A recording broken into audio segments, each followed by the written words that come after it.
بہت بہت غلط ثابت کیا. وقت نے تو اس کو پرابلم ایک کے طور پہ ثابت ہوئی, سولوشن کے طور پہ ثابت نہیں ہوئی. بالکل ایسے ہی. اصل میں ہمارے ہاں جس وقت مسلمانوں کو دنیا میں اقتدار کا خاتمہ ہوا, آپ کو پتہ ہے ہماری 3 بڑی سلطنتیں تھیں, مغلیہ سلطنت, عثمانیہ سلطنت اور صفوی سلطنت. 17ویں صدی کے اندر ان کا زوال شروع ہوا ہے, اور آخری سلطنت جو مغلیہ سلطنت تھی اس کا یہاں پہ خاتمہ ہوا ہے 1857 کی جنگ آزادی میں. تو اس کے بعد یہاں پر جو مذہبی ذہن تھا اس نے جو اسٹریٹجی اپنائی وہ اسٹریٹجی یہی تھی کہ ہم اپنی بقا کی جنگ لڑیں گے.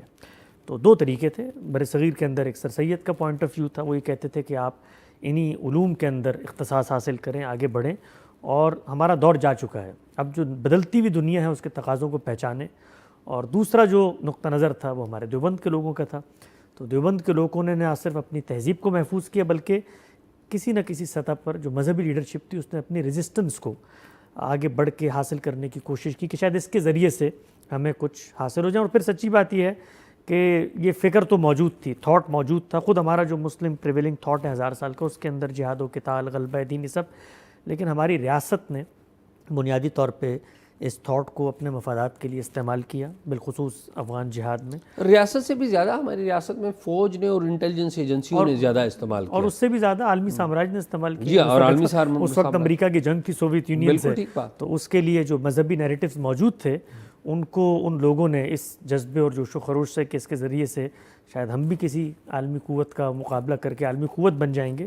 لیکن ہمیشہ یہی ہوتا ہے, آپ کو ٹیشو پیپر کی طرح استعمال کیا جاتا ہے اور پھر آپ کو آپ کی جو حقیقی حیثیت ہے اس کا اعتراف کروایا جاتا ہے. اچھا, دیوبندی فکر سے آپ کا تعلق تھا, پھر یہ تبدیلی آ گئی. میں کیا کہوں کہ اب آپ بریلوی ہو گئے یا کیا, کیونکہ میں اس تقسیم کو سمجھتا نہیں ہوں. اب میں مسلمان ہو گیا. اب مسلمان میں مسلمان ہو گیا. مجھے اصل میں وہاں پڑھتے ہوئے یہ احساس ہوا کہ اچھا, پہلے غامدی صاحب کو آپ نے پڑھنا شروع غام صاحب کو میں نے پڑھنا شروع. غام صاحب کو یاد ہوگا نئے نئے ٹی وی پہ آنا شروع ہوئے تھے 2002-03 میں.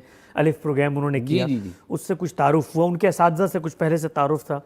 تو میری ابتدا جو ہوئی وہ تو ان پہ تنقید سے ہوئی. ٹھیک. اور میں نے ان کے خلاف لکھا بھی, بولا بھی کراچی میں. میں آپ نے ذکر کیا ضرب مومن میں لکھتا رہا کافی عرصہ, 4-5 سال میں نے لکھا, سینکڑوں کالم اس کے اندر شائع ہوئے اور چیزیں کافی ساری مقالات ادھر ادھر. تو پھر اس کے بعد جب ان کو میں نے پڑھا تو پڑھنے کا مقصد یہ تھا کہ ایک نیا عالم آ رہا ہے, دنیا بھر کو دین بتا رہا ہے, تو اس کو کس طرح ریفیوٹ کیا جائے, تو اسے چیلنج کیا جائے کہ تم غلط ہو, کیونکہ تمہاری فکر ٹھیک نہیں ہے, ہماری عقیدے سے ملتی نہیں. حال حلیہ بھی ٹھیک نہیں ہے. اس زمانے میں تو ہم سمجھتے تھے کہ دین کی بات کرنے کے لیے سب سے پہلے آپ کی جامہ زیبی, حال حلیہ, وہ داڑھی پگڑی ہونی چاہیے. دین کا عالم کیسے بات کر سکتا ہے اس کے علاوہ. تو ابتدا میں ہمارے جو اپنے لوگ تھے انہوں نے بڑی پذیرائی بھی کی کہ بھائی یہ اچھا ہے, ایک نوجوان میڈیا کی سطح پہ بات کرنا جانتا ہے, مقابلہ کرے گا.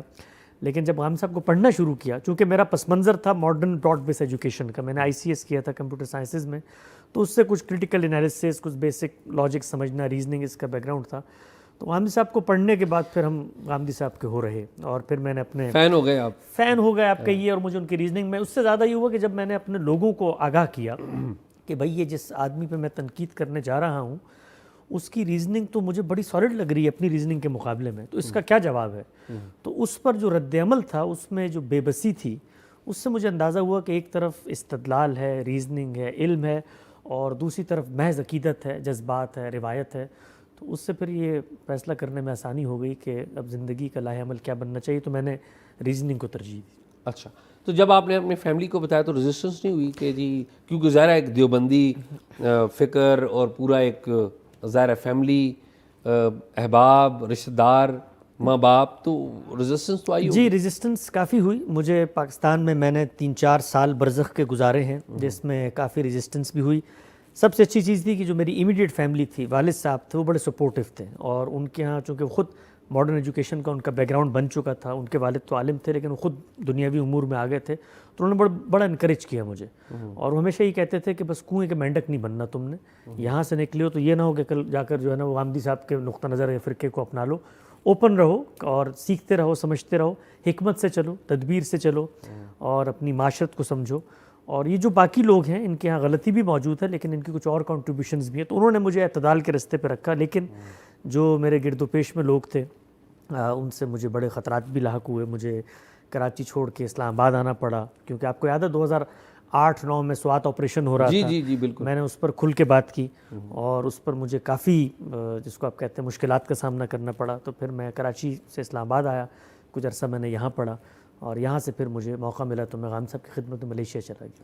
تو یہ آپ 2009-10 میں گئے ہیں؟ جی میں 10-11 میں ملیشیا چلا گیا. 10-11 میں پھر وہاں پر رہے اور میں وہاں پر رہا. مجھے وہاں پر ایک یونیورسٹی تھی مدینہ یونیورسٹی, وہاں پہ مجھے ایڈمیشن مل گیا. مقصد میرا غامدی صاحب سے علم حاصل کرنا تھا, استفادہ کرنا تھا, لیکن اس یونیورسٹی میں پھر مجھے آنرس کرنے کا موقع ملا. میں نے نہیں آپ یہ بتائیں نا کہ جب غامدی صاحب کو آپ نے رابطہ کیا, فون کیا ہوگا میرے خیال میں.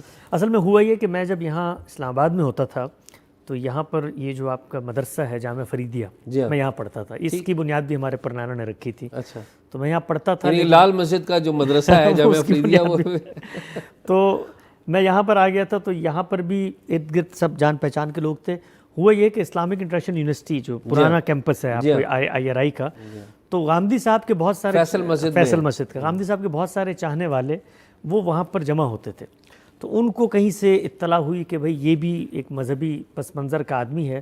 تو ہم نے وہاں پر ملنا جلنا شروع کیا. تو میں نے وہاں پر کچھ چیزیں پڑھانی شروع کی, اس سے ایک تعارف ہو گیا. تو خود غامدی صاحب کے حلقے کو بھی تعارف ہوا, ان تک بات پہنچی. تو مجھے یاد ہے ہم سب ان دنوں پھر کراچی آئے تھے. ٹھیک ہے. تو میری پہلی ملاقات میں اسلام آباد سے گیا, کراچی کے گھر پہ ہوئی, اور اس ملاقات میں نے ان سے پورا اپنا داستان بتائی کہ جی میں اس پس منظر کا آدمی ہوں, مجھے آپ کا استدلال درست لگتا ہے. اور اس سے پہلے میں نے پورے پاکستان کا ایک سفر کیا جس میں آپ نے بتایا کہ میں آپ کو مخالف رہا ہوں. اور جی بالکل بالکل, ان کے علم میں بھی کچھ چیزیں آ چکی تھیں. پھر میرے ساتھ کچھ ٹریجڈیز بھی ہوئیں, یعنی اس مخالفت کی وجہ سے مجھے کچھ نقصانات بھی اٹھانے پڑے. تاہم پھر مجھے یہ ہوا کہ کیا میں اپنی روایت میں رہ کے کام کر سکتا ہوں. اس پہ میں نے بہت غور و فکر کیا کہ میں اسی سسٹم میں رہوں اور ان کو بہتر کرنے کی کوشش کروں. اور میں نے اس کے لیے بڑے جو پاکستان کے اذہان ہیں ان سے ملاقاتیں کی, ان سے سمجھا کہ جو ٹریڈیشن ہوتا ہے اس کے اندر کیا آپ تبدیلی لا سکتے ہیں. تو میں اس نتیجے پہ پہنچا کہ ٹریڈیشن کو جس وقت آپ یہ بھنک پہنچا دیں کہ آپ اصولوں میں ان سے اختلاف کرتے ہیں تو پھر وہ آپ کو اپنے ہاں نہیں رہنے دیتے. تو میں نے پھر فیصلہ کیا اور نہ آگے دیکھا نہ پیچھے, اللہ کا نام لیا اور پھر ہم ملیشیا چلے گئے ان کی خدمت میں. اچھا بالکل ٹھیک. اور بعد میں پھر آپ کی شادی بھی اسی فیملی میں ہو گئی؟ جی اللہ کا کرنا ایسا ہوا کہ غامدی صاحب کی ایک ہی صاحبزادی تھی, وہ ان دنوں پاکستان میں پڑھتی تھیں گورنمنٹ کالج میں, اور ان کا فلسفے کا پس منظر تھا, اور ان کو میرا یہ جرنی معلوم ہوا تو ان کی انسپریشن پیدا ہوئی. پھر ہماری فیملیز کا میٹ اپ ہوا اور پھر میری ان سے شادی بھی ہو گئی. چلیں بہت خدا آپ کو خیریت سے رکھے. اچھا coming back to Pakistan, Taliban کے اوپر آپ نے بڑا کام کیا ہے, آپ اس کے اوپر بات بھی کرتے رہے. سوات آج کل ٹی ٹی پی جو ہے وہ پاکستان کے لیے ایک چیلنج بنی ہوئی ہے, اور ایک بڑا مسئلہ بھی ہے. افغان طالبان جو ہیں, جب آپ تھے پاکستان میں تو اس وقت تو افغان طالبان یہاں پر ہم نے ان کو جگہ دی ہوئی تھی, ایک شیڈو گورنمنٹ انہوں نے بنائی ہوئی تھی. اب اسی طرح کی shadow government T T P نے افغانستان میں بنائی ہوئی. جی آپ کو لگتا ہے کہ یہ جو افغان طالبان ہیں اور ٹی ٹی پی, انہیں ڈپلومیسی کے ذریعے ہم الگ کر سکتے ہیں؟ نہیں, بالکل نہیں کر سکتے. میرا خیال یہ ہے کہ یہ بہت بڑی خام خیالی ہے, اور بالخصوص ہمارے یہاں کے اداروں کی بھی اور ہماری یہاں کی ریاست کی بھی. اور وہ یہ سمجھتے ہیں کہ وہ جن لوگوں سے ڈیل کر رہے ہیں وہ کوئی ڈفرینٹ ملیٹنٹ گروپس ہیں جو اپنے اپنے مفادات اور تقاضے رکھتے ہیں. مجھے ان کو بہت قریب سے دیکھنے کا موقع ملا ہے. میں نے ان کا وہ لٹریچر پڑھا ہے, ان لوگوں سے بھی جو اس نقطہ نظر کے حامل ہیں, مدرسوں کے اندر رہتے ہیں, براہ راست ان کے ساتھ وقت گزارا ہے. خود اپنی دوران طالب علمی وہ نوجوان جو ان ماسکروں پہ جا کے لڑتے ہیں, ان کا سورس آف انسپریشن کیا چیز بنتی ہے, وہ بنیادی طور پر ایک مذہبی فکر ہے. اور وہ مذہبی فکر ہمارا جو ٹریڈیشن ہے 1000 سال کا, اس کی روٹس اس کے اندر موجود ہیں. اور اس مذہبی فکر کو جب کبھی کسی ریجن میں کشش محسوس ہوتی ہے, سیاسی قوت ملتی ہے, تو وہ مذہبی قوت پھر سے اپنے برگوبار دنیا میں لانے کی کوشش کرتی ہے. مجھے یاد ہے اچھی طرح جس وقت یہ سوات آپریشن ہوا, اور اس زمانے میں پاکستان کے ریاست نے, اداروں نے اور علماء نے بڑھ کر کہ بھائی ان سے رابطہ کریں ٹی ٹی پی سے اور ان کو بتائیں, تو انہوں نے باقاعدہ خطوط لکھے, اور خطوط کا ایک سلسلہ تو جو علماء کے نام آئے, وہ خود خط میں نے پڑھے ہوئے ہیں, اب تو خیر ریپبلک کا حصہ بھی ہیں. تو اس میں انہوں نے ان علماء کو جو پاکستان میں موجود ہیں ان کو یہ بتایا تھا کہ یہ آپ جو ہم سے مطالبہ کر رہے ہیں کہ افغانستان جا کے جہاد کرو, تو آپ کا یہ مطالبہ خود سیلف کانٹریڈکٹری ہے. اس لیے کہ آپ جس بنیاد پر ہمیں جہاد کے لیے آمادہ کر رہے ہیں تو وہاں پر بھی ایک جمہوری انتخاب کی حکومت موجود ہے، پاکستان میں بھی جمہوری انتخاب کی حکومت موجود ہے، وہاں پر جو حکمران ہیں وہ بھی کٹ پتلی شریعت کا نفاذ نہیں کر رہے، یہاں پر بھی کٹ پتلی شریعت کا نفاذ نہیں کر رہے. پھر اس سے آگے بڑھ کر کفر، شرک، ارتداد جس کی سزا دینے کا اختیار دنیا میں ہمارے ہاتھ میں ہے، اور ہم نے غلبہ دین اعلاء کلمۃ اللہ کے لیے جہاد کرنا ہے. تو یہ سبق تو آپ نے ہمیں پڑھایا ہے. وہ جو خط تھے ان کے اندر باقاعدہ طور پر وہ عبارتیں لکھ کے انہوں نے بھیجی. یہ کون کون سے علماء تھے؟ اگر یہ مجھے بہت اچھی طرح یاد ہے، اس زمانے میں تو یہاں سے ہمارے بہت سارے علماء بنوری ٹاؤن سے گئے، دارالعلوم کرنگی سے گئے، ہمارے مفتی تقی عثمانی صاحب، یہ سارے لوگ، یہاں پر مولانا فضل محمد صاحب ہوتے تھے، ان لوگوں نے ان سے انگیج کرنے کی کوشش کی. تو انہوں نے سب کو خطوط لکھے، وہ خط پبلک کا حصہ ہیں، آپ پڑھ سکتے ہیں. تو اس میں انہوں نے حوالے دیے باقاعدہ کہ بھئی یہ وہی لٹریچر ہے جو آپ ہمیں بیت اللہ مسعود، حکیم اللہ مسعود اس زمانے میں تھے.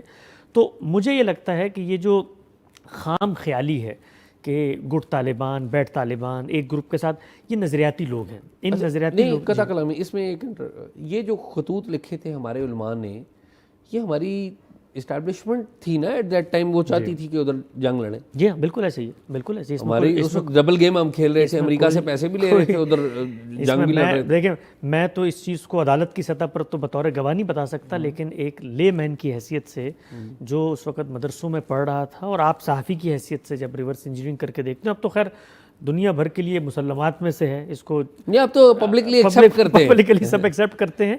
تو اس میں کوئی دو رائے نہیں ہے. یعنی وہی لوگ جن کو آپ وہاں بھیجتے تھے، تو اب آپ آج دیکھیں نا، یعنی وہ لوگ جنہوں نے قربانی دی ہو اس جنگ کو جیتنے کے لیے.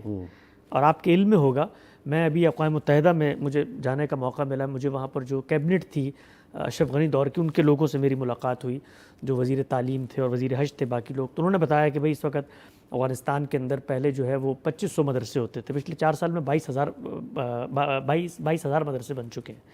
اور تو وہ جو مدرسے بنے ہیں تو وہ کن لوگوں نے بنائے ہیں؟ وہ ہزاروں کی تعداد میں وہ لوگ ہیں جو اپنی سوچ کو لے کر گئے. اور وہاں جو انہوں نے جنگ جیتی ہے وہ کن کے بل پہ جیتی ہے؟ ان کو اگر پیچھے سے سپلائی چین، سیف ہیونز نہ ملتی تو وہ جنگ جیتتے. وہاں سے یہ خودکش بمبار کہاں سے جاتے تھے؟ یعنی ٹریننگز کہاں پہ ہوتی تھی؟ کون نہیں جانتا میران شاہ کے مدرسوں میں کیا ہوتا تھا. خود جس وقت سقوط طالبان ہوا ہے، ہم نے اپنی آنکھوں سے پاکستان کے مدارس میں ہزاروں لوگوں کو بسوں میں بھر کے جاتے ہوئے دیکھا ہے.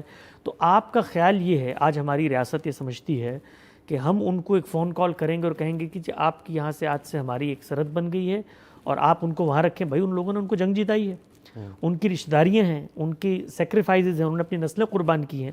تو نظریاتی لوگوں کو کبھی بھی اس طرح سے ہینڈل نہیں کیا جا سکتا. نہیں تو جنگ لڑیں. دیکھیں 2 رستے ہیں میرے خیال میں سے. جو پہلا رستہ ہے وہ یہ کہ جو ان کا نظریہ ہے، اس نظریے کے بارے میں ریاست کا موقف کیا ہے. وہ نظریہ ریاست کیا اون کرتی ہے، ڈس اون کرتی ہے؟ یعنی وہ بتائے نا آگے آ کر کہ بھئی آپ یہ جو کہتے ہیں کہ اسلام کے اندر یہ ہے کہ جہاد ہونا چاہیے غلبہ دین کے لیے، اعلاء کلمۃ اللہ کے لیے، یہاں جو حکومت ہے وہ کافرانہ حکومت ہے، اور شریعت کا اطلاق اس طریقے سے ہونا چاہیے، خلافت کا، اس پر ہماری ریاست کا بیانیہ کیا ہے؟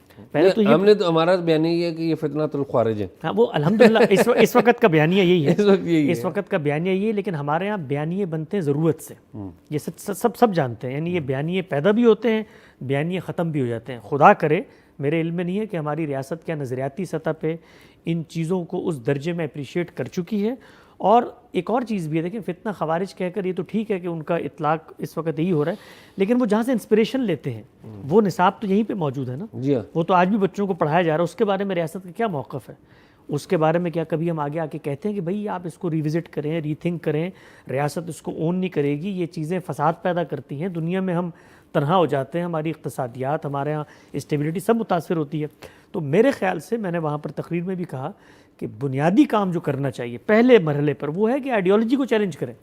ہزاروں لوگ جو اس وقت بھی اس آئیڈیالوجی سے متاثر ہو رہے ہیں، آپ کتنے لوگوں کو پکڑ کے ماریں؟ یعنی جو اقدام کر رہے ہیں ان کو تو مرنا ہے، اس لیے کہ وہ تو مقابلے میں آ چکے ہیں. آپ یہ کہہ رہے ہیں کہ پاکستان کا جو تعلیمی نصاب ہے وہ چینج کیا جائے، مدارس کا تعلیمی نصاب چینج کیا جائے. میں یہ کہتا ہوں کہ ریاست کو ایک گرینڈ ڈائلاگ رکھنا چاہیے، ٹھیک، اور اس پہ وہ پاکستان کے بڑے علماء کو بلائے. ایک تو وہ ہوتا ہے جو ہمارے ہاں کاسمیٹک طرح کی تبدیلیاں ہوتی ہیں، پیغام پاکستان آپ نے جاری کر دیا، یہ آپ وہ بنیادی سوال پوچھیں جو طالبان کا استدلال ہے، وہ آج کے علماء سے پوچھیں. میں آپ کو پوری ذمہ داری سے عرض کرتا ہوں، آپ اسلام آباد سے نکلیں اور کراچی تک جائیں اور ہر مدرسے کے بڑے عالم سے جو بنیادی نظریات ہیں طالبان کے، جمہوریت کے متعلق، خلافت کے متعلق، اسلامی سزاؤں کے متعلق اور جہاد کے متعلق، آپ کفر، شرک، ارتداد، ان سب چیزوں پر آپ ان سے سوال کریں، آپ کہیں آپ کیا کہتے ہیں، ایک ان نون سوال نامہ بنا کر دیں. اگر ان کے جوابات اس سے مختلف آئے جو طالبان کہتے ہیں تو پھر آپ ان سے پوچھیے، کیونکہ وہ نظریہ موجود ہے، وہ ہمارے ٹریڈیشن کے اندر ہے، اور اس کی بنیاد کہاں ہے؟ اسکرپچر کی مس انڈرسٹینڈنگ میں. یعنی قرآن مجید کو سمجھنے میں ایک فکر بنا ہے، مسلم پریویلنگ تھاٹ ہے 1200 سال کا، اس کے اندر سے وہ لوگ انسپریشن لیتے ہیں. اس کے اندر انہوں نے ماڈیفیکیشن بھی کیے. خود ٹریڈیشن تھوڑا سا سوبر تھا، اس کے کچھ چیزیں قابل قبول ہوتی تھی تو وہ لوکل ڈائنامکس کے لحاظ سے لوگ تبدیل، لیکن بیسک آئیڈیالوجی، وہ بیسک آئیڈیالوجی وہاں موجود ہے. بلکہ وہاں کیا موجود ہے؟ اس آئیڈیالوجی نے یہاں کے بڑے لوگوں سے انسپریشن لے کے مصر میں، شام میں، باقی عرب ممالک کے اندر اسی جہادی فکر کو فروغ دیا. تو یہ دین کی ایک سیاسی تعبیر ہے جو ہمارے اسکرپچرز کی مس انڈرسٹینڈنگ سے پیدا ہوئی ہے.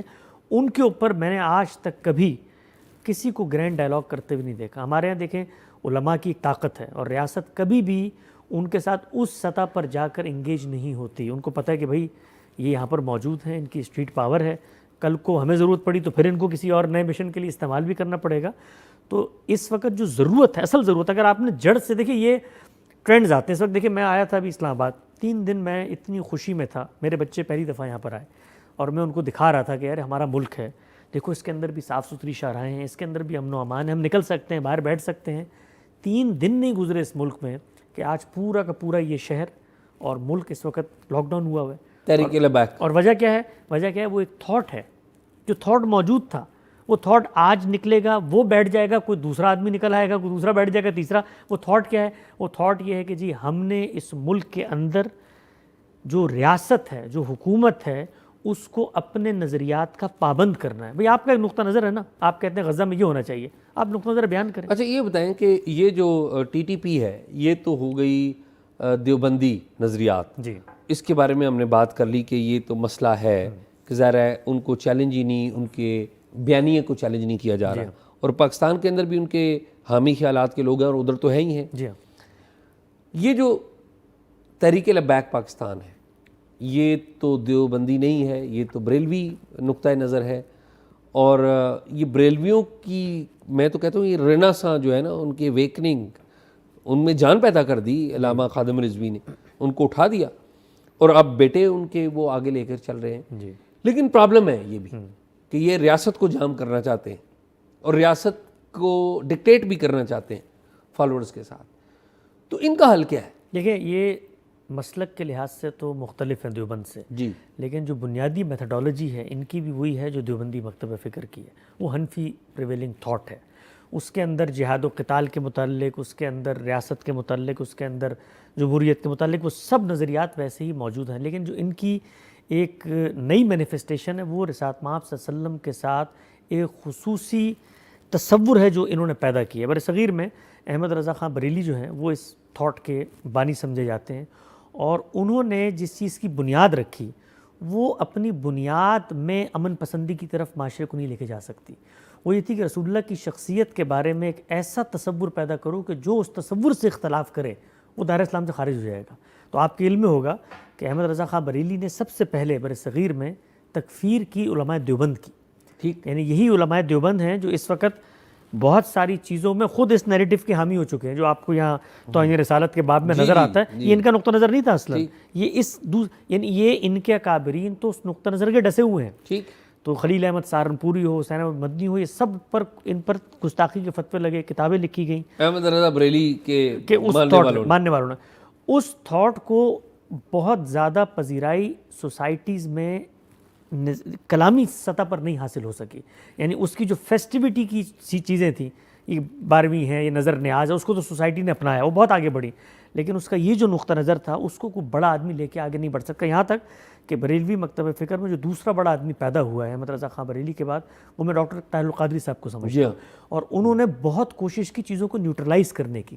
خود 80s 90s کے اندر آپ ان کی تقریریں سنیں تو انہوں نے احمد رضا خان بریلی کی جو سوچ تھی اس سے بہت رجوع کیا، اور اس پوری کی پوری جو بریلوی اسکول آف تھاٹ تھا اس کو اس ملیٹنسی سے دور کرنے کی انہوں نے کوشش کی.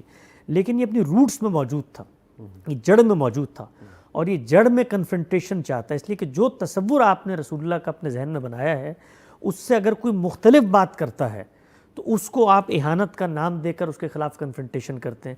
تو پھر آپ سب جانتے ہیں کہ اس کو کس طریقے سے یہاں پر اٹھایا گیا، اور ایک ایٹمی قوت جو بنیان مرصوص میں بھارت جیسی طاقت کو شکست دیتی ہے، جس کے وزرائے اعظم اس وقت دنیا کے عالمی سٹیج پر ڈپلومیسی کے تاج سر پہ سجائے پھر رہے ہیں، ان کی ریاست کے اندر فیض آباد کا پل جو ہے وہ یرغمال بنا ہوا ہے. یعنی یہاں اس سلطنت جی روڈ پوری جی آپ سوچیں، یعنی یہ ملک، سچی بات میں آپ کو بتاؤں، میں اس ملک سے بڑی محبت کرتا ہوں، ہماری روٹس یہاں سے اٹھی ہوئی ہیں، ہم اس کو ایک لمحہ نظر انداز نہیں کرتے. ہمیں یہاں سے جانا پڑا یہاں کے حالات کی وجہ سے، لیکن ہم اس ملک کے لیے جیتے ہیں، اس کے لوگوں سے مخاطب ہوتے ہیں، اس کے مسائل پر گفتگو کرتے ہیں.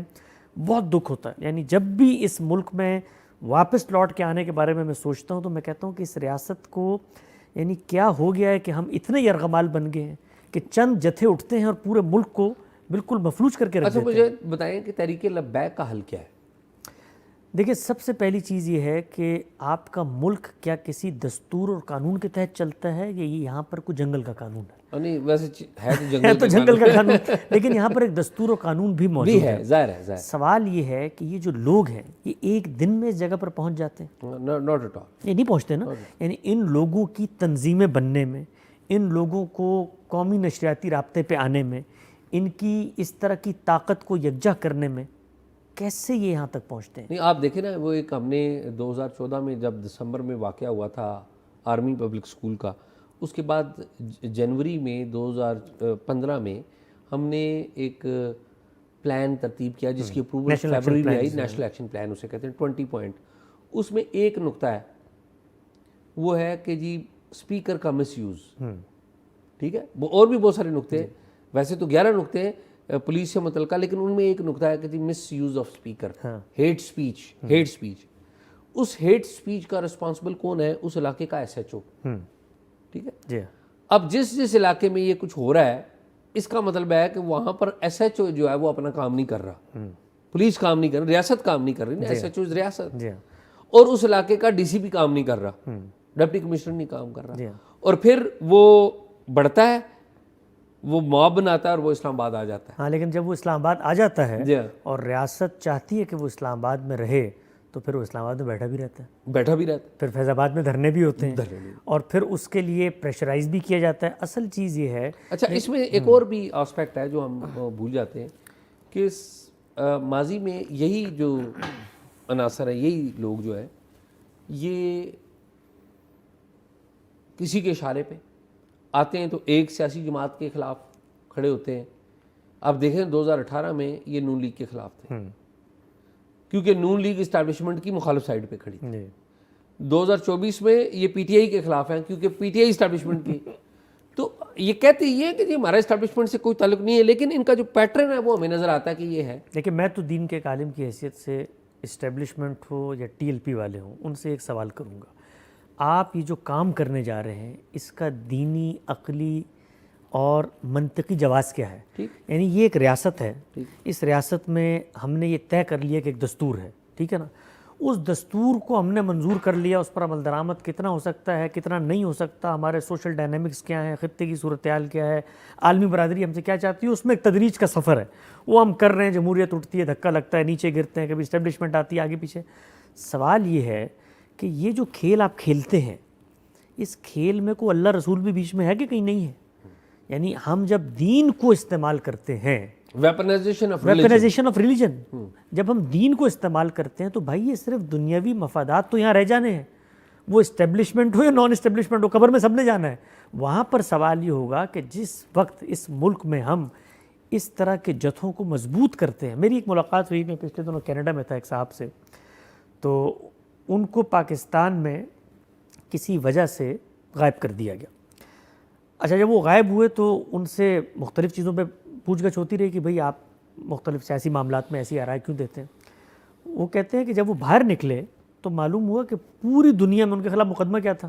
مقدمہ تھا توہین رسالت کا، کہ بھئی یہ تو گستاخی کرتا ہے، اور ان سے جو تفتیش ہو رہی تھی اس میں کوئی ذکر ہی نہیں ہوا توہین رسالت کا. ٹھیک، تو ہماری ریاست بھی، یہ بات سچی بات ہے، اس طرح کی چیزوں کو یوز کرتی ہے، اس طرح کے نیریٹیوز کو یوز کرتی ہے، اور اس قدر بدترین طریقے سے یوز کرتی ہے کہ جہاں پر سیاسی اختلاف ہوتا ہے، چھوٹے چھوٹے مفادات ہوتے ہیں. آپ یہ دیکھیے اس وقت آپ کے گلے کو آئے ہوئے ہیں یہ، اور جس وقت آپ کو ایک وزیر اعظم کو ہٹانا ہوتا ہے، ایک کسی وزیر سے استعفیٰ لینا ہوتا ہے. آپ کہہ دو نا احسن اقبال صاحب سے وہ جو ایک چھوٹا سا معاملہ ہوا.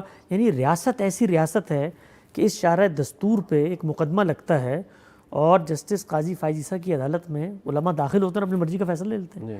یعنی اس ریاست کے اندر یعنی وہ ریاست نہیں. آپ یہ بھی دیکھیے کہ قاضی فائز عیسیٰ سابق چیف جسٹس ہیں اور ان سے میں ذاتی طور پہ بہت ساری چیزوں پہ اختلاف کرتا ہوں, لیکن ایک صاحب کھڑے ہوتے ہیں اسی جماعت کے, وہ کھڑے ہو کہتے ہیں ان کی گردن اتار دیں. جی کوئی ایک بندہ آج تک ان صاحب کو گرفتار نہیں کر سکا. جی ہاں, بال بیکا نہیں کر سکا, مقدمہ نہیں چل سکا اس بندے کا. تو اگر ریاست کدھر کھڑی ہے, اتنی کمزور ہے. اور سوال یہ ہے کہ آپ اتنے کمزور نہیں ہیں بھائی. جب آپ اپنے خلاف یلغار کرنے والے دشمن کو ناکو چنے چبوا سکتے ہیں تو یہ جو اپنے ملک کے اندر جتھے موجود ہیں ان جتھوں کو آپ چیلنج نہیں کر سکتے. سوال یہ ہے کہ چیلنج کس بنیاد پہ کریں گے؟ آپ پولیٹیکل بنیاد پہ کریں گے تو سب سے پہلے تو اس کے لیے آپ کو اس بلندی کردار پہ ہونا چاہیے کہ آپ کہیں جی ہم نے آپ کو کبھی, یا پھر اقرار کریں آ کر. نہیں, پہلے تو کردار یہ ہونا چاہیے نا کہ ہم سیاست میں حصہ نہیں لیں گے. یہ بھی ہونا چاہیے, بالکل صحیح ہے. سیاست پہلے تو یہی ہے نا, اصولی طور پہ تو یہی ہے. اگر سیاست میں حصہ لینا ہے تو پھر تو یہ آپ کا ایسٹ ہے. یہ ایسٹس ہیں تو پھر ان ایسٹس کو آپ یوز کرتے ہیں. جب آپ یوز کرتے تھے کہ اس وقت میں سمجھتا ہوں کہ پاکستان کے اندر سب سے ضروری جو چیز ہے وہ اسٹیبلٹی ہے, استحکام. عدم استحکام نے اس ملک کو جہاں پر پہنچا دیا, یعنی سول ملٹری کشمکش اور اسلام اور ریاست کی کشمکش, یہ دو چیزیں ہمارے استاد فرماتے ہیں غامدی صاحب کہ اس کی پیدائش کے ساتھ یہ دو خرابیاں جو ریاست میں جڑ چکی ہیں. 70 سال کا ہمارا سفر ہے. اس سفر میں ہم نے کوشش کی, ریاست کو کلمہ پڑھوا کے دیکھ لیا, اس کے اندر اسلامی نظریاتی کونسل سے لے کر دستور کو آپ اسلامائز کرنے تک, فیڈرل شریعت کوڈ, جو کچھ کر سکتے تھے کیا.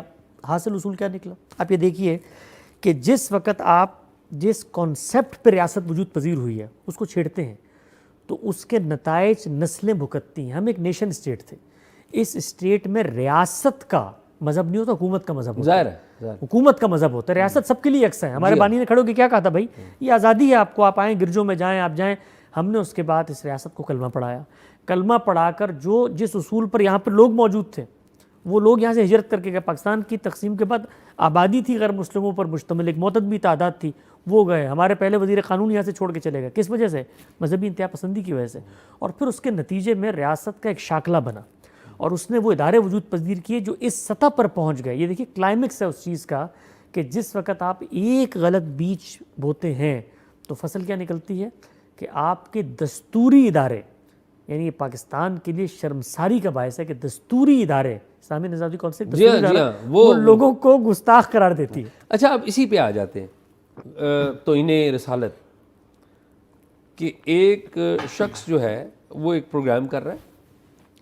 وہ پروگرام کا آغاز اس نے نبی و آخر الزماں حضرت محمد صلی اللہ علیہ وسلم کی شان میں درود پڑھ کے کیا ہے اور اینڈ بھی درود پڑھ کے کرتا ہے اور بیچ میں ایک حوالہ دیتا ہے, آپ اس کے اوپر مقدمہ دائر کر دیتے ہیں. آپ کی نظر میں ذاتی طور پہ انجینئر محمد علی مرزا کا جو کیس ہے, ظاہر ان کا بھی بڑا ایک انفلوئنس ہے نا مذہبی لوگوں کے اوپر, وہ جنون ہے یا کیا اس میں سقم کیا ہے یا پرابلم کیا ہے؟ میں آپ سے ایک بات عرض کرتا ہوں. انجینئر مرزا صاحب اس ملک میں ایک میسیج کو لے کے اٹھے تھے اور ان کا جو موٹو تھا وہ یہ تھا کہ یہ فرقہ واریت کی جو یہاں پہ آگ لگی ہوئی ہے اور یہ لوگوں نے جو اپنے قصر تعمیر کیے ہوئے ہیں اور جنونیت ہے, جذباتیت ہے, مسلک پرستی ہے, اس کا خاتمہ ہونا چاہیے. میرا خیال ہے کہ اس آدمی کی سب سے بڑی کنٹریبیوشن یہ ہے کہ اس نے جیل میں جا کر بھی اس پوری چیز کو ایکسپوز کر دیا. اس کا جو نقطہ نظر تھا نا وہ 100% درست تھا. یعنی اس ملک میں آپ ہزار اختلاف کریں انجینئر صاحب سے, بھئی ان کا طرز تخاطب بہتر ہونا چاہیے تھا, ان کا اخلاق بہتر ہونا چاہیے تھا, انداز ایسا ہونا چاہیے تھا, بٹ اس آدمی کا جو بیسک نیریٹو تھا کہ یار ان لوگوں کی اس ملک میں معذرت کے ساتھ یہ لفظ استعمال کر رہا ہوں, میں کبھی اس طرح کا لفظ بدماشی ہے. یعنی یہ مسلکوں کے نام پر, فرقوں کے نام پر یرغمال بناتے ہیں ریاست کو, اداروں کو. تو اس آدمی نے اپنے آپ کو قید میں دے کے جیل میں بیٹھ کر بھی وہ ابھی تک ان سب کو ایکسپوز کر رہا ہے. آپ سوچیں جو کچھ اسلامی نژادی کونسل نے کیا, یہ کام میں اور آپ فلسفے کی سطح پہ کبھی دنیا کو نہیں سمجھا سکتے تھے, ریاست کو بھی نہیں سمجھا سکتے تھے. اس آدمی نے جیل میں جا کر بتا دیا کہ یہ وہ چیز ہے جو میں تم لوگوں کو بتا رہا تھا کہ یہ کچھ ہونے جا رہا ہے اور یہ کچھ ہو رہا ہے. تو ان کے ساتھ جو کچھ ہوا ہے، میں آپ سے عرض کرتا ہوں کہ علم، عقل، قانون اور اسلامی فقہ، یعنی اس معاملے میں تو ہم جو ہمارا ٹریڈیشن ہے اس سے بھی کئی کلومیٹر آگے نکل چکے ہیں. بھائی دنیا میں صرف ہم مسلمان نہیں ہیں، 57 اسلامی ممالک ہیں. یہ ہم ہی ہیں صرف جو کلمہ پڑھ کے بالکل بابلے ہو گئے. یعنی ہم جس کو دیکھتے ہیں اختلاف ہوتا ہے، اس کی نیت، محرکات، پرانے قرض چکانے کے لیے اس کے اوپر توہین کے اس طرح کے مقدمات درج کرتے ہیں، معاشرے میں اس کو متوحش کرتے ہیں. اور آپ جانتے ہیں ہمارے ملک میں کیا حال ہے، کوئی وکیل مقدمہ لینے کو تیار نہیں ہوتا. جی ایسے ہی ہے. کوئی جج فیصلہ دیتے ہوئے ڈرتا ہے کہ بھئی میرے ایمان میری نسلوں کے ساتھ کیا ہوگا. کوئی ریاستی ادارہ اس بارے میں یہ ذمہ داری نہیں لیتا کہ یار میں حق اور سچ کی بات کر دوں. تو اس ملک کے اندر یہ آپ سوچیں کہ ہم قیامت کے دن اگر ہم مسلمان ہیں، ہم رسول اللہ کو کیا چہرہ دکھائیں گے کہ آپ کے نام پر. آپ سوچیں اسلام صرف اس کا نام نہیں، اسلامک دعوت بھی ہے. ہم دنیا کو کیا دعوت دے رہے ہیں؟ یہ 4 ارب جو لوگ موجود ہیں ان کو ہم یہ کہہ رہے ہیں یہ ہمارا مذہب ہے کہ اس کے اندر کوئی عالم ایک دوسرے سے اختلاف کرے تو ہم اس پر اس کی نیت، محرکات، اس کا بیان سب کچھ پس پش ڈال کر ہم اس طرح توہین کے مقدمے درج کرتے ہیں.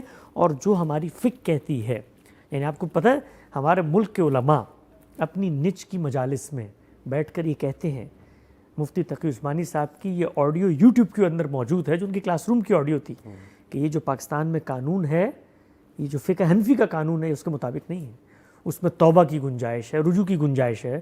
اس میں کوئی مسلمان جانتے بوجھتے یہ کرتا ہے تو وہ مرتد ہو جاتا ہے. جس سے توہین ہو جائے، غلطی سے توہین ہو جائے اور اگر وہ معافی مانگتا ہے تب بھی معافی کی گنجائش تب بھی معافی کی یہاں پر تو ایک بندہ جو ہے اس نے ایک بات بیان کی ہے، نقل کی ہے، بلکہ اب تو وہ ان کے لوگ اور وہ سارے بتا رہے ہیں کہ یہ خود ان کے بزرگوں اور اکابرین کی عبارتیں وہی ہیں جو یہ بات بیان کرتے نہیں. میں تو یہ سوچتا ہوں کہ جن لوگوں نے FIR کی درخواست دی ہے انہوں نے بھی نقل کیا. انہوں نے بھی نقل اب اور خود اسلامی نظریاتی کونسل نے بھی اس کو نقل کیا. اس پہ بھی پرچہ کریں، پرچہ کریں. بالکل میرا یہ خیال ہے کہ جو یہ تو بات خیر بیوقوفی کی غامدی بات ہے. صاحب پچھلے 30 سال سے اس ملک میں کہہ رہے ہیں کہ یہ جو قوانین یہاں پہ بنے ہیں اس کو آپ کہتے ہیں اسلام کے قوانین. یہ خود جو اسلام پر عمل درآمد کرنے والے بڑے فقہا تھے انہوں نے بھی جب غور و فکر کیا نا، ہماری فکر کو آپ چھوڑ دیں ایک طرف رکھ دیں، ہم تو سورسز پہ بات کرتے ہیں، اصول پہ بات کرتے ہیں، اس کے بھی مطابق نہیں. آپ کو پتہ ہے وہ جسٹس منیر کمیشن پتہ ہے نا آپ کو؟ جی ہاں جی بہت اچھی طرح. انہوں نے کہا کہ یہاں تو کوئی مسلمان رہتے ہی نہیں. آپ تعریف بتائیں سب سے تعریف بتائیں، انہوں نے سارے ایک دوسرے کے مخالف. ایک کی تعریف دوسرے پہ صادق نہیں آتی. جی ہاں. اچھا یہ بتائیں کہ TLP کا بھی اس میں جو سیاسی آپ یہ کہیں نعرہ جو ہے وہ اسی گستاخی ایک ویپن ہے ان کے پاس. جی جی جی جی. اب TLP اس ویپن کے ساتھ آتی ہے، ان کے پاس بڑے فالورز ہیں اور بڑے ظاہر ہے جو ایک فالور ہے وہ تو ایک مقلد ہے نا. کیا حل ہے TLP کا؟ بین کریں TLP؟ نہیں، بنیادی جو مقدمہ ہے دیکھیں بین کرنا یہ تو انتظامی فیصلے ہوتے ہیں. آپ آج بین کریں گے، نظریہ وہاں پہ موجود رہے گا، بندے وہاں پہ موجود رہیں گے. اصل سوال یہ ہے ان کا جو نقطہ نظر ہے اس نقطہ نظر سے اسٹیٹ کو اختلاف ہے.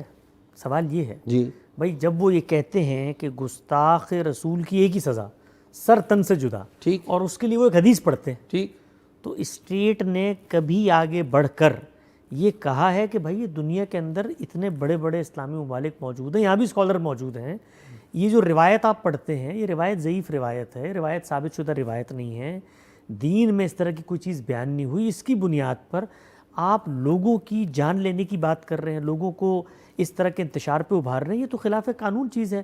تو وہ جو نیریٹو ہے ان کا، اس نیریٹو پر آج تک کس نے بات کی ہے؟ سوال یہ ہے. وہ آپ بین کر دیں، وہ بین کرنے کے بعد وہ تحریک لبیک ختم ہو جائے گی، وہ تحریک الحمد شروع ہو جائے گی، وہ کہیں اور سے شروع ہو جائے گی. نہیں عمران خان صاحب کے دور میں بند ہوئی تھی. جی ہاں آپ کو پتہ ہے وہ بھی ایک پوری کہانی ہے کہ وہ کیسے پھر وہ ہوا.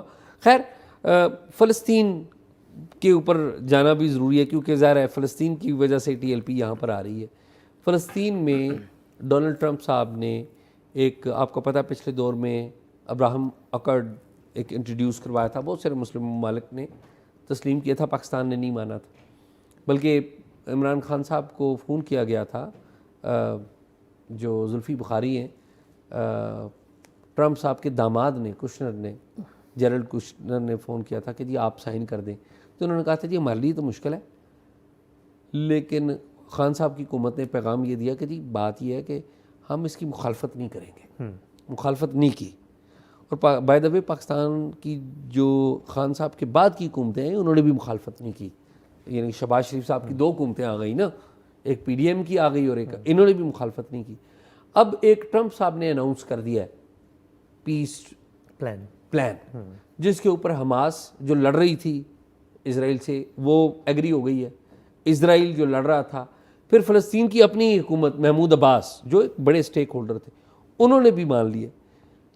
اس کا فیوچر کیا دیکھتے ہیں؟ اور ظاہر ہے پاکستان میں دکانیں کھلی ہوئی ہیں نا سیاست کی اس نام کے اوپر, فلسطین کے نام کے اوپر, جی تو کیا دیکھتے ہیں یہ ایک تو یہ اپلیکیبل نظر آتا ہے آپ کو, دیکھیے اور اس کے پاکستان کے اوپر میرا خیال یہ ہے کہ 1948 سے لے کر دیکھیں دنیا کے اندر آپ تاریخی مقدمات کی بنیاد پر کتابیں لکھ سکتے ہیں, ٹھیک, لیکچر دے سکتے ہیں, نئی نسلوں کو آگاہ کر سکتے ہیں, فیصلے نہیں کروا سکتے. فیصلے طاقت سے ہوتے ہیں. برطانیہ نے اس خطے کے بارے میں کچھ فیصلے کیے, 3 فریقین کو انہوں نے کہا کہ بھئی ہم آپ کو یہاں پر کریں گے, لوگوں کو خود مختار کریں گے, زیادتی کی بنیاد پہ تقسیم کی, آبادی کا تناسب نہیں دیکھا. جو ہونا تھا وہ طاقت نے کر دیا.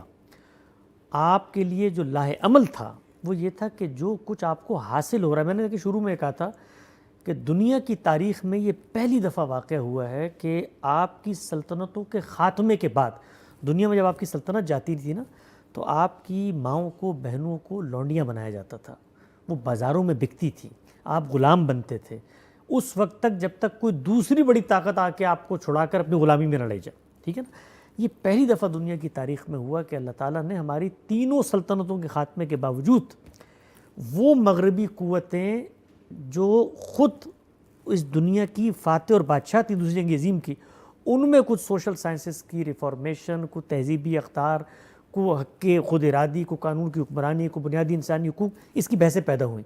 اور انہوں نے ہمیں جھولی میں رکھ کر 57 اسلامی ممالک کی لکیریں کھینچ کے دے دی.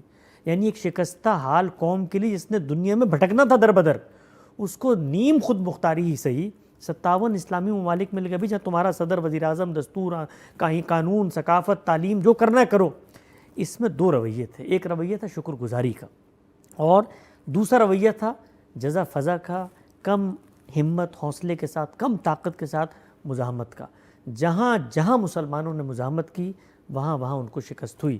تو ہماری ریاست نے بھی ایک زمانے میں, چونکہ جس زمانے میں یہ ہوا قائد اعظم کے دور میں, اس زمانے میں مسلمان جذباتی تھے, صورتحال کو نہیں پہچانا. 48 میں دیکھا, اس کے بعد 67 میں جنگ کی, پھر 72 کے اندر 71 جب ان میں جنگیں ہوئیں. ہم پچھلے 50-60 سال سے لڑ رہے ہیں. کس سے لڑ رہے ہیں؟ زمانے سے لڑ رہے ہیں. اور ہم یہ نہیں سمجھتے کہ اسرائیل کچھ نہیں ہے, یہ عالمی قوتوں کا ایک بغل بچہ جو انہوں نے آ کے وہاں بٹھا دیا ہے. تو عالمی قوتیں ابھی بھی آپ دیکھیے نا, گالیاں دیں آپ امریکہ کو, جو کچھ کہیں, دنیا بھر کے مسلمان حکمران کہاں گئے آخر میں؟ ٹرمپ کی بارگاہ میں. یعنی ٹرمپ کی بارگاہ میں جا کر وہ شہباز شریف ہوں, وہ ہمارے خلیفہ ثانی ہوں, وہ اردن کے شاہ عبداللہ ہوں, وہ اردوان ہوں, وہ کوئی بھی ہو, وہ کہاں گئے؟ وہ اس طاقت کے پاس گئے, کیونکہ دنیا میں طاقت فیصلہ کن ہوتی ہے. اور اس طاقت نے آخر کار آپ کو جو نتائج لے کر دیے وہ ان نتائج سے کتنے بدتر ہیں جو آلریڈی آپ کو حاصل تھے. یعنی یہ جو خطہ ہے غزہ کا, یہ مصر کے پاس رہا 20-30 سال, اس کے بعد یہ اسرائیلی انہوں نے مسلمانوں کو دیا کہ بھائی یہاں پر رہو سکون کے ساتھ جو کرنا ہے. ہم لوگوں نے پہلے دن سے جو فیصلہ کیا وہ فیصلہ یہ تھا کہ ہم اسرائیل کے وجود کو تسلیم نہیں کرتے, ہم اس کا خاتمہ چاہتے ہیں. تو بھئی خاتمہ دنیا میں 2 طریقے سے ہوتا ہے. ایک ہوتا ہے جنگ لڑ کے, اور جب جنگ لڑی جاتی ہے اس میں پھر نوحہ گری نہیں ہوتی, اس میں رویا نہیں جاتا, اس میں آپ تاریخی مقدمات لے کے بیٹھے رہیں, جی ہماری یہاں پہ 2500 سال پرانی حکومت تھی. وہ تاریخی مقدمات آپ کی کتابوں میں ہوتے ہیں. طاقت فیصلہ کن ہوتی ہے. تو ہم پچھلے 2 سال سے یہ بات سمجھا رہے تھے مذہبی گروہوں کو کہ جس جگہ پر آپ اس تنظیم کو لے کے جا رہے ہیں, آپ کو یاد ہے اس ملک کے اندر حماس کی اس مزاحمت کے حق میں کتنے بڑے بڑے مظاہرے ہوئے, جی کوئی شک نہیں, کنونشن سینٹر میں, اور علماء نے شروع میں جو تقریریں کی, پاکستان کے سب سے بڑے عالم نے تقریر کی, مفتی تقی عثمانی صاحب, ہم جنگ بندی کی مخالفت کرتے ہیں, جنگ بندی نہیں ہونی چاہیے. جی جی, کیوں؟ وقت جہاد ہے بھائی. اور ادھر جو ہے غزہ میں مسلمان خوش ہو رہے ہیں, اس کی فوٹیجز آ رہی ہیں. آپ سوچیں, یعنی ہم مسلمانوں کی صورتحال کس قدر پست اور ابتر ہے کہ ہم 1200 یرغمال بنا کر بھی اللہ اکبر کے نعرے لگاتے ہیں, اور 70,000 لوگوں کی جانیں گوا کر, اور وہ خطہ جہاں پر ہمیں اقتدار حاصل تھا وہاں پر ٹرمپ کو امیر المومنین بنا کر وہاں پر بھی اللہ اکبر کے نعرے لگاتے ہیں, اور ہم کہتے ہیں جی ہمیں وہاں پر فتح حاصل ہو گئی. اچھا حاصل کیا ہوا آپ کو؟ حاصل یہ ہوا کہ آپ کے گرد و پیش کی جو مسلمانوں کی حکومتیں تھیں سب غیر محفوظ ہو گئی. لبنان گیا, شام کے اندر آپ صورتحال دیکھیں، ایران ایران پہ حملے یہاں تک کہ وہ ممالک جن کو اللہ نے تیل کی دولت سے نوازا تھا، بنی اسماعیل کی اولادیں، جی آپ ان کے ملکوں پہ، قطر جیسے ملکوں پہ براہ راست، تو ہم نے طاقت کے اس گندے کھیل میں اتر کر بغیر تیاری کے وہ کچھ کیا۔ میں نے ایک گفتگو کی تھی جس وقت انہوں نے مزاحمت کی، بہت اس پہ تنقید ہوئی، جب لوگ پوچھتے تھے امت مسلمہ کہاں ہے، تو میں نے پوچھا تھا یہ حماس نے اقدام کرنے سے پہلے امت مسلمہ سے مشورہ کیا تھا؟ یہی امت مسلمہ ہے جس نے آج ان کو بچایا ہے وہاں جا کے۔ ایسے ہی انہوں نے ان کا مقدمہ وہاں پر لڑا ہے کہ بھائی ان کی جان بخشی کرو اور جو کچھ لوگ ہیں ان کو چھوڑ دو، تو کوئی حل نہیں ہے۔ دیکھیں دنیا میں اگر آپ کو جینا ہے تو پریکٹیکل ریئلٹیز کے ساتھ جینا پڑتا ہے۔ مسلمانوں کے لیے کوئی دوسرا، کشمیر کے ساتھ کر کے دیکھا آپ نے 70 سال، جی ہاں آپ نے کر کے دیکھا، جو کچھ حاصل تھا وہاں پر، وہاں بھئی ایک فیصلہ ہوا، سرحدی تنازع تھا، ہم جتنا کچھ کہہ لیں، ان کو وہاں پر جو کچھ دستوری لحاظ سے حاصل تھا آپ دیکھیے اس کا کیسے خاتمہ ہوا۔ جو کچھ ہمیں مل چکا تھا اس کو ہم کس درجے میں سنبھال پائے۔ تو دنیا میں آگے بڑھنے کا ایک ہی طریقہ ہے کہ شکر گزاری مسلمان اپنائیں۔ جو کچھ حاصل ہو چکا ہے، اور امن ہماری ضرورت ہے، ان کو تو طاقت مل گئی، بھائی ہمیں امن ملے گا تو کچھ ہم اپنی تعمیر کریں گے نا۔ تو اس غزہ کی پٹی میں جن لوگوں کو، تو مسلمانوں کی مذہبی قیادت ہے یہ ہمیشہ رومانٹیسائز کرتی ہے مزاحمت کو، اور بغیر طاقت، بغیر تیاری کے، پھر میں آگے بڑھ کے کہوں گا بنیادی نقطہ کیا ہے، مس انٹرپریٹیشن آف اسکرپچر۔ نئی ریالٹی کے مطابق جو یہ پیس پروسیس شروع ہو گیا ہے، آپ کو مسلم دنیا اور اسرائیل کے درمیان امن ہوتا نظر آ رہا ہے؟ میرا یہ خیال ہے کہ جس طریقے سے ہمارے مذہبی قیادت اور مولوی یہاں موجود ہیں، یہی معاملہ وہاں پر بھی ہے، اور جس معاملے کو آپ سیاسی معاملے کے بجائے مذہبی معاملہ بنا دیں تو اس کا ریزولوشن بہت آسان نہیں رہتا۔ یعنی خود اسرائیل کے لیے بھی یہ کوئی بہت آسان فیصلہ ادھر بھی رائٹ ونگ تو کہتا ہے کہ آپ نے موجود غلط ہے، کام وہ کر رہے ہیں۔ مذہبی تعبیرات موجود ہیں جو گریٹر اسرائیل کا تصور پیش کرتی ہیں، اس کے نقشے جاری کرتی ہیں، وہ سارے تصورات ہیں، ان کو ہم نے مزید مہمیز دی کہ بھئی یا تم یا ہم لڑیں گے، تو اس سے ایک نیریٹو نسلوں میں پیدا ہوتا ہے، وہ نیریٹو وہاں بھی حل ہوگا۔ یعنی یہ کانفلکٹ جو ہے یہ محض پیس سائن کرنے سے حل نہیں ہو سکتا۔ سوال یہ ہے کہ یہاں پر جو لوگ تھے ان کا نقطہ نظر کیا ہے، بھئی اس خطے میں کوئی غیر مسلم رہ سکتا ہے کہ نہیں رہ سکتا؟ اگر رہ سکتا ہے تو پھر آپ کو تسلیم کرنا پڑے گا نا مذہبی طور پر۔ آخر اسی مملکت کے پڑوسی ممالک، بھئی وہ بھی تو مسلمان ہیں نا، مصر بھی مسلمان ہے نا، انہوں نے بھی اسرائیل کو تسلیم کیا ہوا ہے۔ تو لوگ اس چیز کو یوں سمجھتے ہیں کہ جیسے کوئی یہ دنیا کے اندر آپ کفر کو ایکسیپٹ کر رہے ہیں۔ بھئی اسرائیل کے جو مظالم ہیں ان کو ہم بھی ظلم کہتے ہیں، لیکن اس ظلم سے اپنی نسلوں کو بچانا چاہتے ہیں کہ اپنے بچوں کو ان بارود سے بچاؤ۔ میں نے کل کسی جگہ پہ مثال دی کہ مجھے چونٹی کاٹتی ہے نا تو میں مسل کے پھینک دیتا ہوں، کتا کاٹتا ہے دامن بجا کے بھاگتا ہوں، تو میرے پاس طاقت قدرت نہیں ہے تو میں اپنے آپ کو مضبوط کروں گا نا۔ تو مجھے یہ لگتا ہے کہ اس وقت جو کچھ حاصل ہو رہا ہے، یہ حاصل تھا ہمیں 2 سال پہلے تک حاصل تھا، اس سے بہتر چیزیں حاصل تھیں، جو کچھ حاصل ہو رہا ہے اس کے بعد کوشش یہ کرنی چاہیے کہ اب مسلمان، کیونکہ اس طرح کے نیریٹو سے جو پوری دنیا میں نوجوان مسلم ذہن ہے وہ پھر ایکسٹریمزم کی طرف مائل ہوتا ہے، تو مسلمان ممالک مل کے بیٹھیں اور وہاں پر کوئی اس طرح کی حکومت اتھارٹی قائم کریں جہاں پر لوگوں کو وہاں پر زندہ رہنے کا حق ملے، بہترین تعلیم کی سہولیات۔ ابھی تو اس کو ری بلڈ ہونے میں 8-10 سال لگیں گے جو کنڈر وہاں پہ بن چکا ہے۔ بہت شکریہ آپ کا، ہم نے بڑی آپ کا ٹائم لیا، اور سچی بات یہ ہے کہ میں مذہب کے موضوعات کو اس لیے بہت کم چھیڑتا ہوں کہ میں اس کے بارے میں زیادہ جاننے کا دعویٰ نہیں کرتا، اور میں ہمیشہ سیکھتا ہوں۔ غامدی صاحب سے ملاقات ہوئی تھی امریکہ میں، اس میں بڑی میں نے بہت کچھ سیکھا تھا، آپ بھی موجود تھے، اور آج آپ کے ساتھ نشست ہوئی، میں نے بہت کچھ سیکھا، اور امید ہے کہ ہمارے جو دیکھنے والے ہیں انہوں نے بھی بہت کچھ سیکھا ہوگا۔ بہت بہت شکریہ، اچھا کام کرتے رہیے اور پاکستان کا نام بلند کرتے رہیے۔ آپ کا بھی بہت بہت شکریہ، اور آپ کو ہم بہت عزت کی نگاہ سے دیکھتے ہیں۔ آپ اپنی جان پر کھیل کر جس طریقے سے اس ملک میں قانون کی حکمرانی اور آئین کی بالادستی کے لیے جدوجہد کرتے ہیں، محنت کرتے ہیں، اس کی بڑی قدر ہے میری نظر میں بھی اور دنیا بھر میں جو لوگ آپ کو دیکھتے ہیں۔ بہت شکریہ۔